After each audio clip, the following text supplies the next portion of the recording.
જેમ કે મેં મારા પહેલા વિડીયોમાં કીધું હતું એમ પેસ ઓફ સેલ્સ ગ્રોથ જોવાનો અને ભલે કંપની ઉપર ગમે તેટલો ડેટ હોય, કંપનીએ કર્જો લીધેલો હોય તો કંપની કર્જો ત્યારે જ એનો પૂરો કરી શકશે જ્યારે એનો સેલ્સ ગ્રોથ હાઈ રાખશે.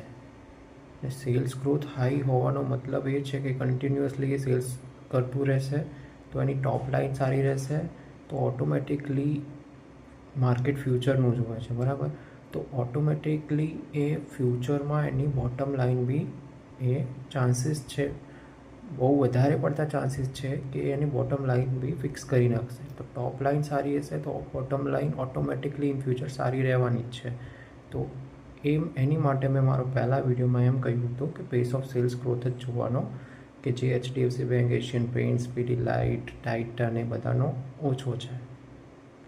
જેમ કે મેં મારા પહેલા વિડીયોમાં કીધું હતું એમ પેસ ઓફ સેલ્સ ગ્રોથ જોવાનો અને ભલે કંપની ઉપર ગમે તેટલો ડેટ હોય, કંપનીએ કર્જો લીધેલો હોય તો કંપની કર્જો ત્યારે જ એનો પૂરો કરી શકશે જ્યારે એનો સેલ્સ ગ્રોથ હાઈ રાખશે.